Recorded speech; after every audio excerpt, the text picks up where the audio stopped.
So I'm going to turn the recorders on. Yep.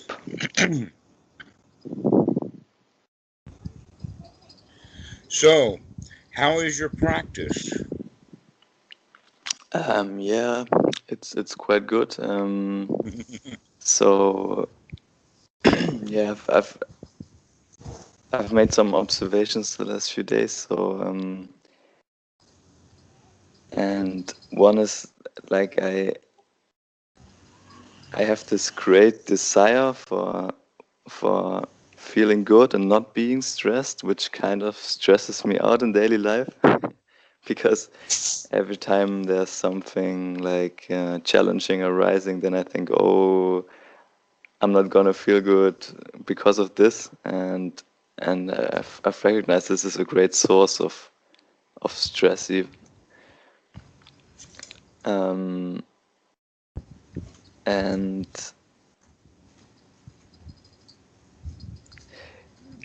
yeah, that's it's been quite interesting to see. That sounds quite ironic. Yeah, it does. Ah, yes, it sounds ironic in the sense that um, if you have developed the skill of joy, then there should be the self-confidence in that joy that even when dukkha comes, you can still maintain your position of joy because the dukkha that comes is only taking you out of your joy. You can just come back. That in fact the dukkha does not come from the outside, but I should Yeah. ask you about it instead of telling you that it's not on the outside. I should ask you, where does that unhappiness or suffering come from? Yeah, from the inside. I mean, I had this. I had yesterday. I had kind of like the inside. So I could see for a while in my meditation that there's not really a self. That is, it's just sometimes it's there, sometimes it's not, and it's like it's building up every moment with the feeling of self, the sense of self, and yesterday I could like see for a few minutes that this also means that all the things outside are just constructed, and also reread the right view sutta you told me to, Mm-hmm. and yeah, I reread that after the meditation session, and I could really see how all of this stuff is just a map in my mind, and Excellent.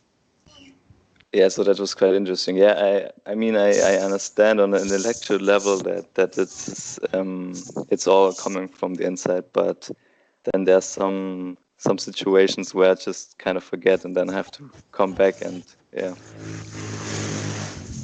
So I think that's where I'm at right now. Okay, well, this is an important point then, because you started talking about it in the sense that something would occur and then you would feel bad about it. And then you would say, oh, I'm going to add even more suffering to this because I'm aware enough to know that my choice is happiness, but I feel bound now to be in suffering. Because that's basically what you were saying. And I was saying, okay, all right.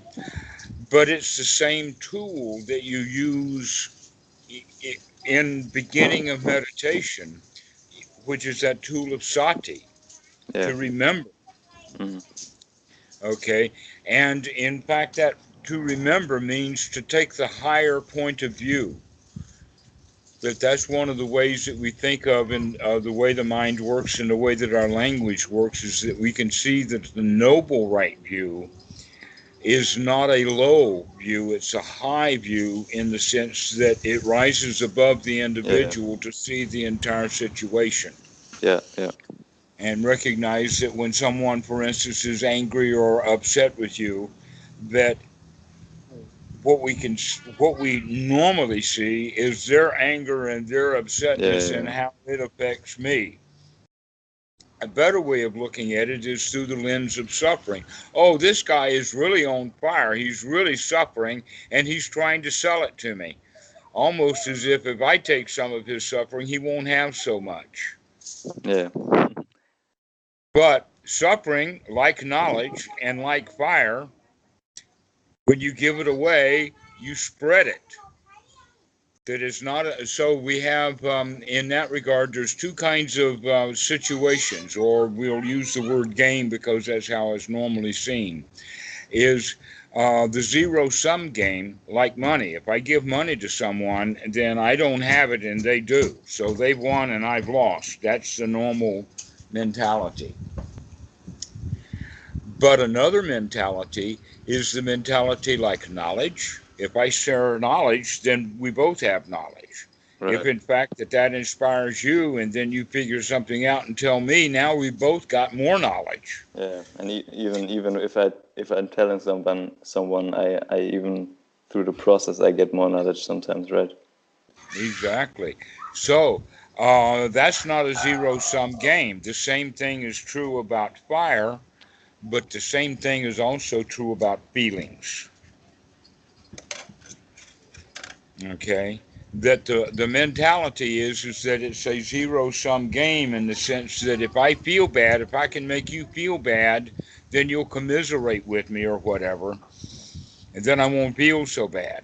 And so it's sort of like I've got a gift for you, but the reality of the situation is, especially with anger or with grief, that if one person is grieving and somebody says buck up, then they might buck up. But if somebody is grieving and their good friend comes and says, "Oh, they're there now," and starts to grieve too, that in fact may add more to the grieving of the woman who was originally grieving. Mm. Okay, so that sympathetic vibration actually increases things on many occasions. Knowing that, knowing that their vibration is not your vibration and that you have choice over how you're going to vibrate. But at that point in time, so I don't know the situation, but I do know that there are times when it looks like that we have only one choice, and that is to join this fire, to join it. Because we don't have the schools or the tools, the skills or the tools to have mindfulness. Mm. But the best part is you can see that sort of stuff in advance when it's coming. And if you know that in advance, then you can start to get ready for it when it arrives, in the sense of taking a deep breath, get ready to build all your joy. So when that anger, resentment, or whatever, or let us just use an easy word to use to understand, when that asshole comes to share his crap, you give him joy instead. That you don't have to buy his crap because that's all he's got. And the easy way to do that is to recognizing that he's actually doing that because he's suffering ignorantly. And so now you have a choice. Are you going to suffer ignorantly right along with him? Mm. Yeah. Or are you going to come out of it? Or, in fact, not get sucked into it at all? If you're really ready for it. If you're ready for it. Um, Here's an example of that. This was in a movie. And the movie is that one of the court officials was being challenged by one of the renegades who was standing below him. And that in this particular movie, the noble, or the guy who was being challenged, grabbed a spear from one of the guards and threw it at the guy, and there the guy just stood, getting, run through with a spear. And that was so movie set like. It was like he's supposed to get stabbed, therefore he's got to stand there and wait on it. Spears are really heavy objects. When they're thrown very slowly. It travels in the air slowly. And the getting ready for the throwing of the spear is also easily seen. So if you're there for it, then why would you stand in the way and let the spear strike you in the chest? Why? Because one, you could be paranoid or frozen with fear. The other one would be is that you're so angry at him that you're not really watching what's going on. A third possibility is that you have somehow an invincible position of how dare he throw a spear at me. Mm. Okay. So all of those possibilities, but all of them are based in delusion. The right thing to do is to recognize this guy's got a spear he's getting out of that guy's hand and he's about to throw it. Maybe I should find a way of hiding or moving out of the way or make being a target more difficult. And then when the spear is in the air, you better watch where it's going so you can make sure you can step out of the way. That's not so easy to do with a bullet, but they seem to have found out how to do that in the Matrix movie.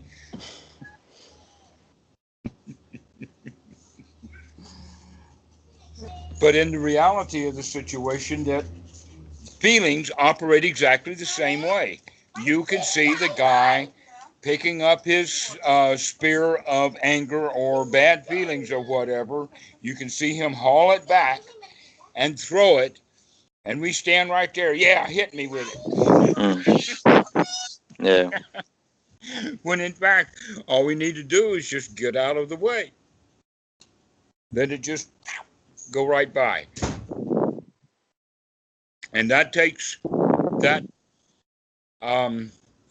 it takes mindfulness at that point of contact. When we see what's going on, you can recognize in advance. In fact, one of the students that I've got was talking about an angry boss that he's got. Mm. And when the boss comes into the room, that's when he should get ready for that boss running a trip.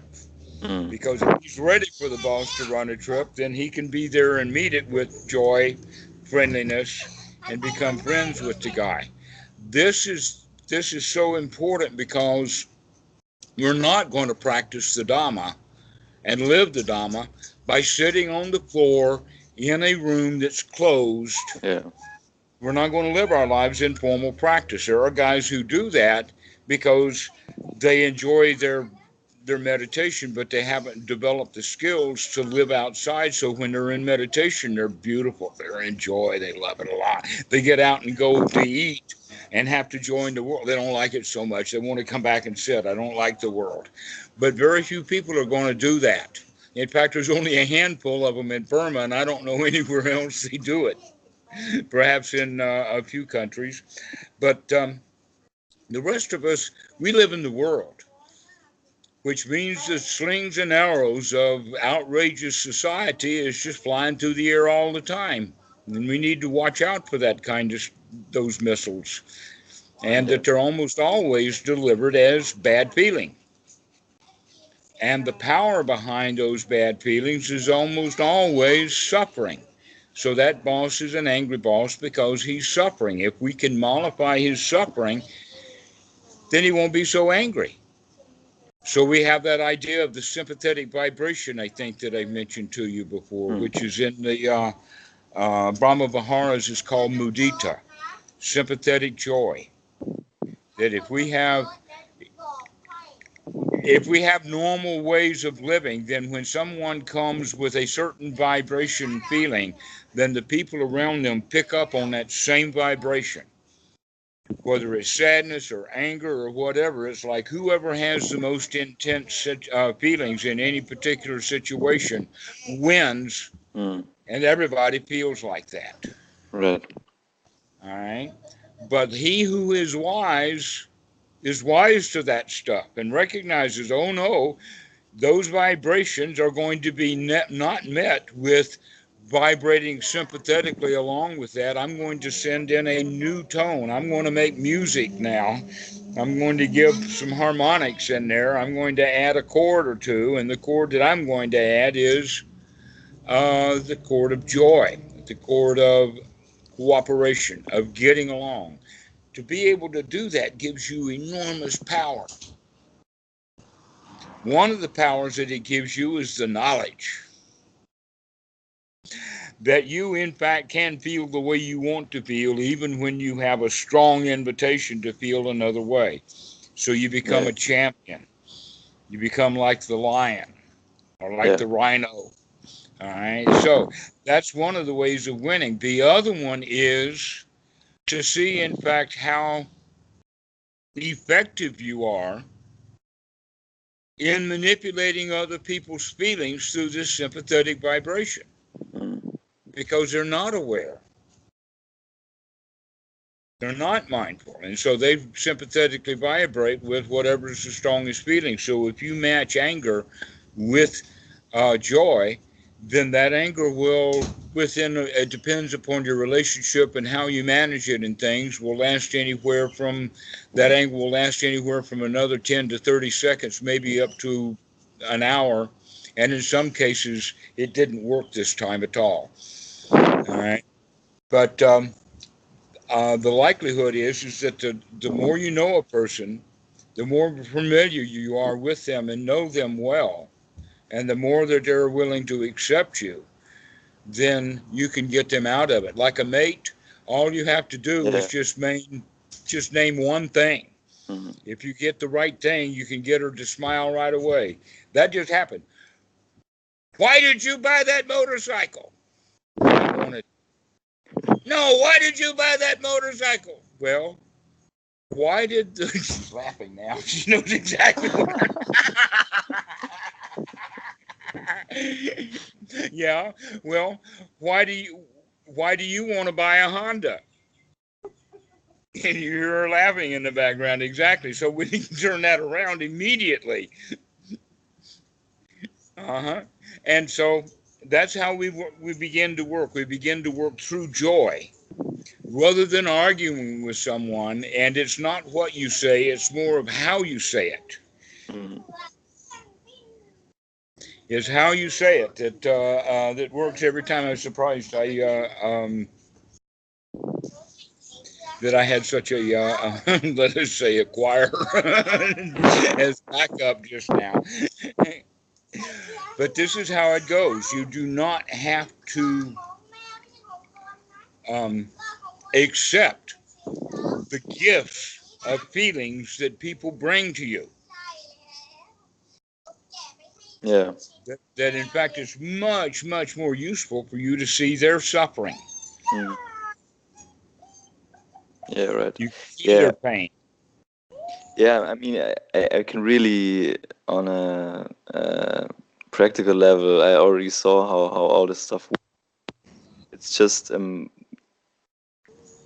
there's this fluctuations in mood and these cycles and yeah, there's sometimes I can do it easily, and there's sometimes where I really have to remind me and remind me and remind me again to do it. And I think it's just takes time to really infuse No, you're every wanting moment, right? results. No, no, no. Here's the thing. You're wanting long-term results because you're judging what you're doing. The right way to do it is to enjoy each time. Mm. Each time that you do it, there it is. Aha, I like this. I like being able to do that. The times that you fail, never mind, start again. The Western mind is like that. We really, really plan into the future. Yeah, I'm a big Uh, planner. just recently, I was reviewing a tape from last month or so, a video, and in there, the student was using a cell phone app on his on his iPhone.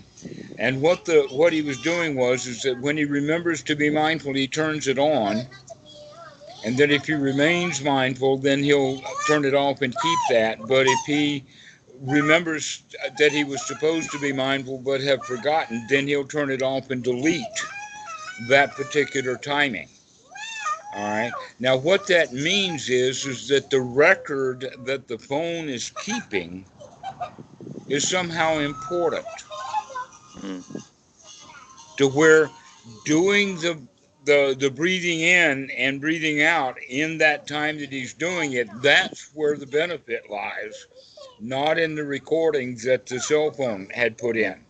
Okay, so you're doing a little bit like that, trying to keep track of, and really deep inside, the question that's really being asked is, how am I doing, Daddy? Yeah, yeah, yeah. Yeah, that we're comparing it against some sort of artificial criteria Yeah. that we're never going to meet. We're never going to match up to our own ideal. Yeah. And so that's just another way of suffering. Mm. But every time that we can bring it back just to this present moment, Yeah.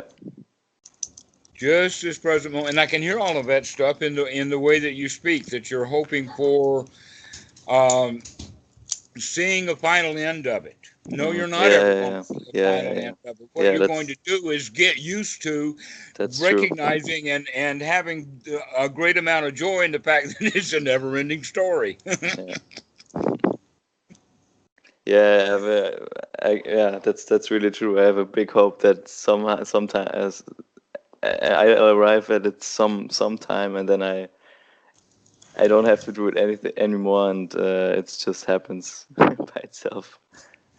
Well, that will occur Yeah. only after you develop, only after you get to develop. Mm. But the development will slow down if you don't Hmm. like the development Yeah. Yeah. because it's not good enough, because Yeah. it's not up to scratch or up to standard. In fact, in those countries that have standardized testing for students in school, they Mm. don't recognize they're doing more harm than good. Standardized tests actually have a lot of trouble for this very reason is it sets standards that everybody feels bad about, and children do not learn well. The teachers feel under pressure. I've got to make these kids get ready for this test, etc. And everybody's under pressure, and learning is no fun. Teaching is no fun. If you give the students freedom to do what they want to do, they'll probably learn a lot. Mm. Even it's not what you want them to learn, but they'll learn what they want to learn. So the choir, by the way, is playing. So um, you're it's a good idea to actually be able to see when we're not making our own standards, when we're not up to our own scratch, that we're not satisfied with our progress in this moment, because that thought only happens in this moment. Mm. Which means if we can conquer that thought too, then in fact that's the only thing that we do need in order to arrive. Mm. Because in fact the reality is that you already have arrived. You're already enlightened. Yeah. Yeah. But you only realize that on occasion. Hmm. All right. And when your practice is not good enough, ah, that's right. So the one of the ways of stating it then is satisfaction with one's progress is in fact real progress. Mm. Being dissatisfied with one's progress is automatically, by your own definition, not progress. Mm. Hmm. Yeah. Isn't that amazing? Yeah. That progress itself is nothing but a mental attitude. Mm.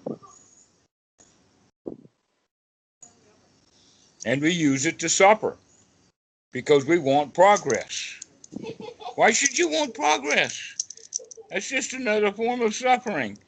Let's enjoy things the way that they are right now. Yeah. This is good enough. It really is. Mm.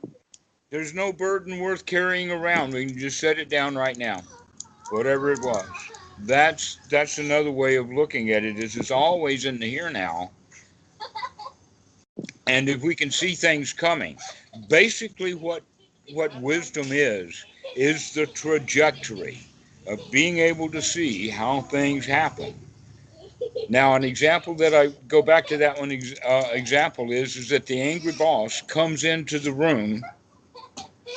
Everybody already knows that they're going to feel bad, but they don't have what we've got is this technique of the Dhamma, is to really know it and to really see it. And so now the wisdom kicks in. Oh, I'm going to be ready for this boss. Mm. I'm going to start my breathing, and I'm going to start my happiness and my joy and all of that right now, just as if a timer had gone off or my sati had kicked in. Mm. Never mind, start again. Here's the boss. It's time to be alert. Let's be on the stick. Let's be on guard. Let's watch what's going on. Let's make sure that we can maintain our happiness in spite of his suffering. Yeah. Now we can recognize also that this boss that we've just been talking about is also a representation. Basically, he's wearing a face that we have put on him. And if we take that face off and let him be who he actually is, then he's not nearly as threatening. Mm. He's not dangerous. In fact, he's hurting. Maybe his boss has just yelled at him, Yeah. and this is a pecking order issue. In other words, the big boss yells at the medium boss yells at the little boss comes in and yells at the employees. Mm. All right? So if you can see that pecking order, then you can recognize, wait a minute, there's no me in there. This is just a sequence of events that happens with ignorance through a whole group of people, that ignorance is spread like that. Yeah. But if you have wisdom, you can see that as it comes. You can see him walking in and you can recognize, oh no, this guy's hurting. Mm. We also, by coming eventually to the state of not comparing ourselves to other people and just let each person be his own person, then we don't see him even as boss. That the word boss is artificial, doesn't really mean anything. Everybody's got a job to do. Everybody suffers, and everybody sends their suffering down the chain of command. Mm. So the employees then will go home and beat his wife, and the wife will kick the kid, and the kid will kick the dog. The dog will chase the cat. The cat will eat a bird. One after another, and in fact, it's like kind of like a domino. Have you ever seen these massive domino displays where you click one domino, it hits one or two, and then it starts to spread, and now it takes 5 minutes for it to go all over the place? You've Yeah. seen some of those remarkable Mm. things? Okay. Every domino there fulfills two functions. The first function it fills is the effect of being hit. All right? You hit one and then it's being affected by falling over. By falling over, it hits the next domino or two. By doing so, its effect becomes the cause for something new to happen. And now we have a chain of events of cause, effect, cause, effect, cause, effect, cause, effect. And now we can take that domino idea to big boss, medium boss, little boss, employees, wife, kid, dog. Okay, one after another, everybody is sharing that suffering. Mm. The question is, can you be wise enough to stand out of the way of that spear being thrown at you? You can if Yeah. you can see the sequence of events. If you can see one spear after another, you can say, wait a minute, I got one coming my way. Let me step sideways now. Yeah. I mean, for me, it's even like it's not even that I make myself a victim to other people, but it's my own high expectations, um, which are like setting me up for disappointment, basically. All right, well, let's look at those high expectations because they're kind of related to the boss in this Yeah. cause effect sequence. Almost everyone sees their own boss as an authority figure. And our original authority figure, in fact, throughout all of Western society, the normal of the authority figure is daddy. A daddy figure. Even in the churches, they call him padre or papa or pope or whatever like that, and they start going up that chain of authority is actually fatherly. Right. I think somewhere in there the word father and authority are somehow related. But here's the point. When we're babies, when we're born, We need parents. We need care. We start off as victims. We're not capable of taking care of ourselves. Somewhere along the way, we can see and recognize that that changes. The question is, when are we going to get out of any authority figures at all? When are you going to become, in fact, your own authority figure? Yeah. But it's not going to be an authority figure that is based upon the authorities that you've dealt with in the past. This is a new authority that's based in wisdom. Mm. Because that authority or that great expression that you had about yourself were learned behaviors, learned Yeah. ways of thinking that you got from the outside. So when you start to be hard on yourself, then you should know it, recognize it, see that you're throwing spears even at yourself like Yeah. that, so you Yeah. get out of your own way.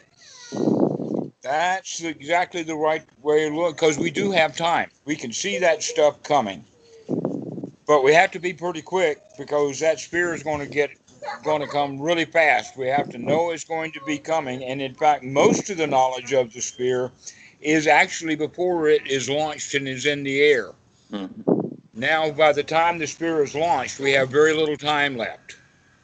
In other words, by the time they says, "Hey, you," now it's too late.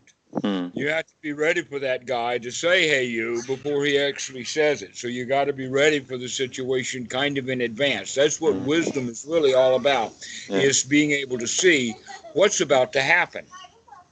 Because we watched it from that perspective over and over again. Most people are too selfish or too much in their own mind to recognize what's going on around them.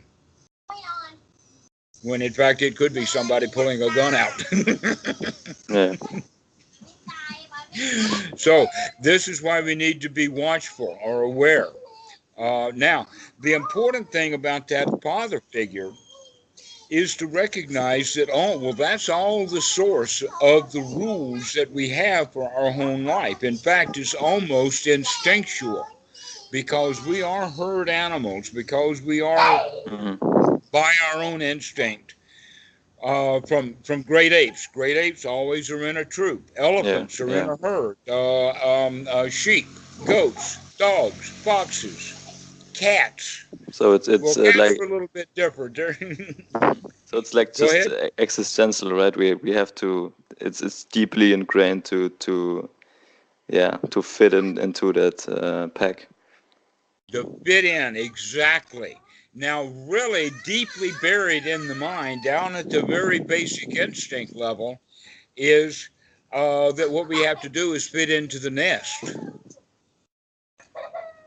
Because the nest, in fact, at the instinctual level, the nest is the place where we need to have safety while we're asleep. Okay, Yeah. so that basic ingrained thing, we need that safety, and so that the safety comes in the herd. But something is going to be running or managing the herd, and that's normally one of the elders, which winds up being daddy if it's in a house where he's got his family. And you will hear this almost in every family at least once. And that is, this is my house, you do it my way. Yeah. Okay? This is where that source of daddy figures come from, and that the society uses that in jobs, with teachers, with all kinds of places that will paint that face of the authority on someone Mm. for society or social reasons when we should not be painting them with that face. All right. This is what the Buddha, by the way, is talking about when he's talking about conceit. Conceit means our relationship with others, Mm. and that the conceit will either be coming out as prideful or envy. In Mm. other words, prideful means we're the daddy, and envy means, oh no, he's the daddy and I'm junior. Okay, so it's an up Mm. down situation. Yeah. Both of them leads to suffering. And that the right way to do it is to not compare ourselves to other people, to become unique on your own, individual. And in the process, we don't add these labels or these faces onto other people. In other words, when I look at Donald Trump, I do not look at Donald Trump as the President of the United States. Couldn't possibly do that, not because I hate him, but because I just see him as a human being, and boy, is he in trouble. Boy, Mm. does he suffer. Oh, I Yeah. would not want to be in that situation. And then we recognize, oh, wait a minute, almost everyone is like that. I can't think of anyone I want to swap places with. Not if I've got to feel as bad as they feel and did feel in order to get themselves in that situation. Right. So we stop comparing. We stop drawing labels. When we stop doing, or actually, no, we eventually stop doing that in general. But when we start to practice that, that means that we begin to see, oh, I am, because he's a boss, treating him like he's an authority figure for me. I'm treating him the way that I would treat my dad if my dad was all over me and I was only 5 years old. And we begin to feel that way out of our own patterns. But if we're wise, then we see, oh no, he's just another human being, just full of suffering, just like me. Don't have to compare, don't have to put one up, one down, etc., like that. We're all here in the playground. Right. If that's the way that we see these things and can see that in advance, then you can actually understand that no one has any power over you at all. They may have when we were 5 years old because we were too ignorant to see that we had no power. Now that you're an adult, we regain that power. And Mm. that power comes from the power of seeing what's going on, recognizing what's happening. If people grab a spear to start to throw it, we're out of here. We're going to step right out of the way. And so if you can see, you can actually see people coming, knowing how they feel Mm. before they even arrive. You can see how they're feeling. And then it's not such a big surprise when he starts yelling. You can already see him, carrying that spear before he ever throws it. In that regard, we can recognize that you are, in fact, 100% responsible for everything that happens. And it's only when something happens that we don't like it that we blame somebody else. Oh, it's his fault because I wasn't watching what was going on. He threw a spear at me, Daddy. Yeah. Yeah. But with real wisdom, we can step out of the way and then we can turn back and say, nice throw. You want a second shot?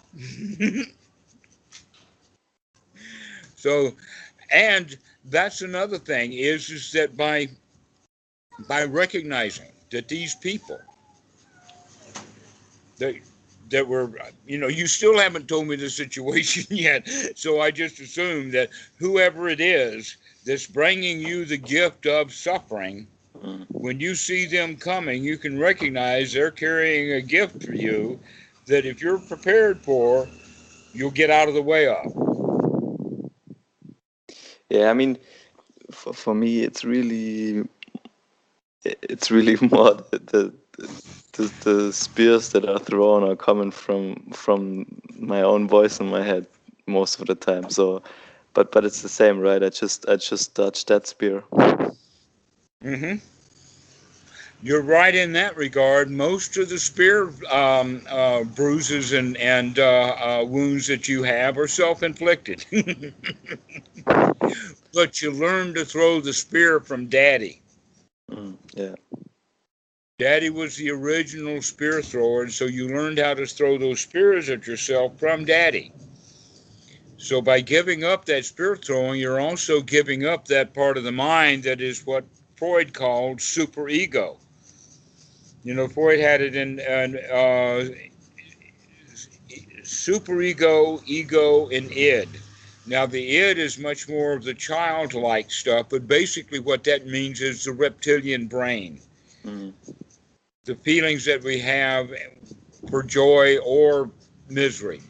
Um, you could also go further and say that the ego, which is what Byrne calls the adult ego state, is actually the frontal cortex or the human part of the mind. Mm. And then the superego is all the learned behavior, all of the memory that's actually bound up more in um, an emotional memory system that we call the superego, which is basically learned behavior that we got from everybody else. What we actually begin to recognize is almost all of our suffering is borrowed. Mm-hmm. It's borrowed suffering. We got it from daddy. Yeah. So and the way to like to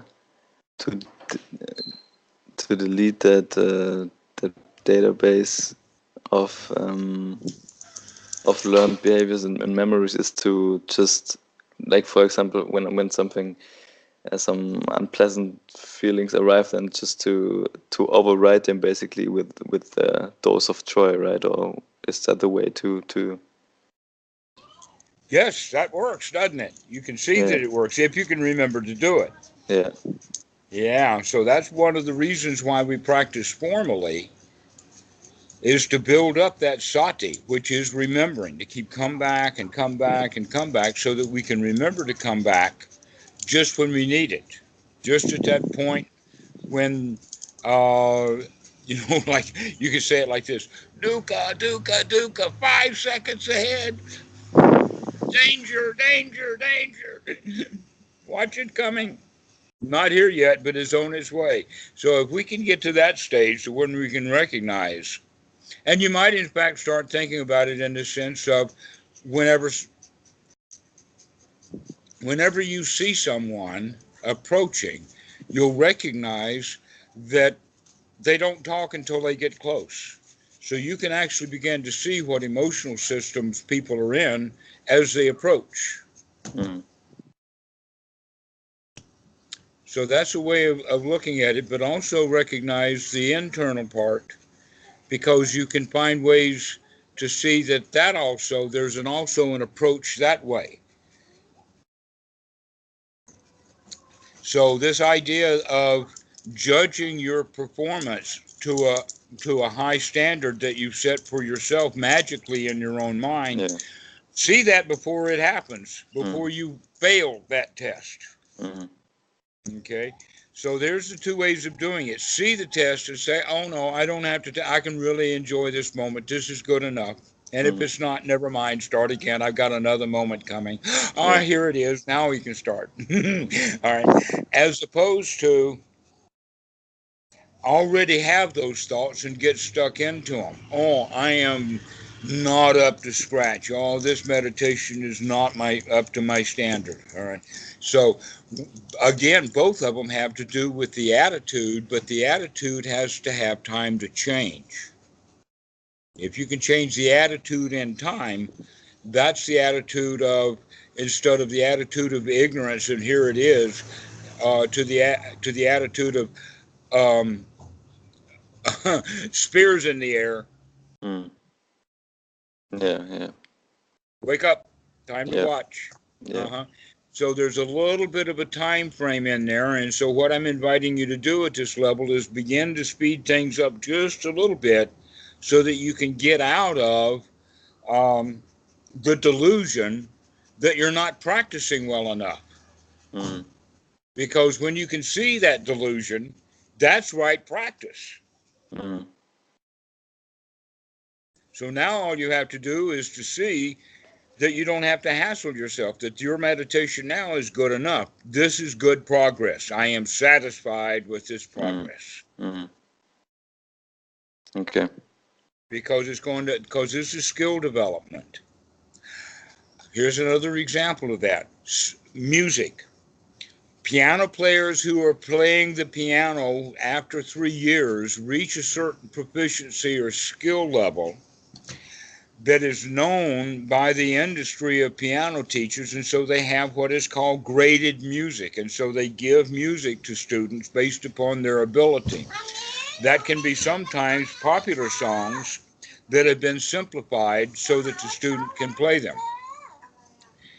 But some students like me, we start listening to some of the most difficult piano pieces ever written, and we lust to be able to play those things, and we can't. For Mm, me, it was Chopin's Revolutionary Etude. I never brought that tune up to scratch, never mm, did, because I started developing with bad habits right from the very beginning. It was simply a piece of music that was beyond my skill level, mm. giving me great amount of suffering. Why? Yeah. Really, what was going on was that I was not pleased with my level of practice. Mm, If I had accepted the pieces of music that my piano teachers had given me and played them happily, I probably even today could be able to play Chopin's Revolutionary Etude. All right, so that's another example of that. If we are pleased with our level of success, then that's really most of the progress is continuing to be pleased mm. with your success as you gain. If you become disappointed because you missed something, now you're suffering again. Yeah. Yeah. Yeah. Yeah. That's really true.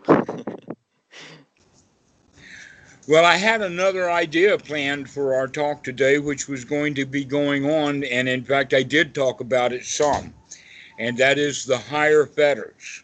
Hmm. But we'll talk about it in detail next time. I like that we can talk about the things that are actually going on in your life, because if Yeah. we can improve those things with the Dhamma, Hmm. then we'll eventually get to the higher Dhammas anyway. This is much Yeah. more the natural approach rather than following my syllabus. Yeah. But I do have a syllabus. Yeah. Yeah. Yeah. I mean, but it's I can see that's really important to yeah to get all this stuff into practice, right? Because otherwise it's just on the cushion and you can really yeah. Yes. We have to have lab work as well as a classroom. Yeah. The psychologists have their own language. They say didactic and experiential. We Mm, have to have the experiential for the didactic to have any usefulness to it. So this will, and that's the way of also practicing naturally, in the sense of one by one as they occur, every issue that arises, we'll deal with it. mm, Because in fact, most of them are the same, in the sense of, are you going to buy other people's bad feelings, or are you going to watch them before they come so that you do not have to fall into their bad feelings?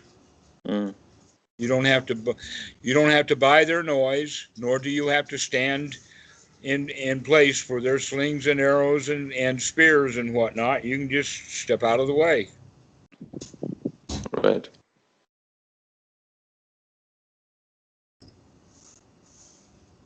Did that answer your question originally? Yeah. Yeah. That's I think yeah. I think it did. It really helped. Thanks. Excellent, excellent. All right.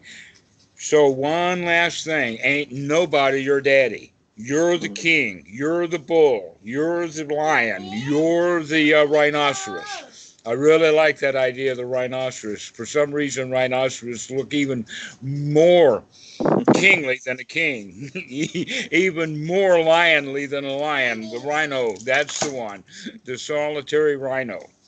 And all so right. ain't nobody the daddy of the rhino. The rhino, Mm, he's his own man. That's mm, the way that you need to proceed in life, is to mm, recognize even a boss who thinks he's your daddy, not your daddy.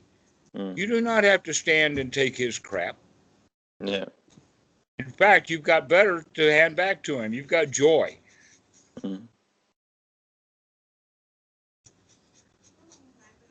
Okay. Great. Excellent. Well, we'll get back into the fetters, Hmm. the high fetters, because with you we have gone into such detail about the path up to a certain point. I want to make sure that with you that we continue on so that we get the whole idea of what all of the fetters are about Yeah. and why they're there.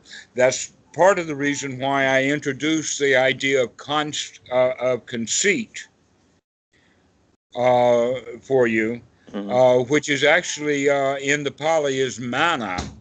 And mana then will lead to either pride or jealousy. But this is one of the high fetters. And so I'll Mm-hmm. introduce that to you to recognize you do not have to measure yourself against anybody anymore. That Mm-hmm. in fact to do so is painful. Yeah, yeah, yeah, yeah. I can see that sometimes. Yeah, especially when we measure ourselves up against the wrong guy just in order to feel bad. Mm.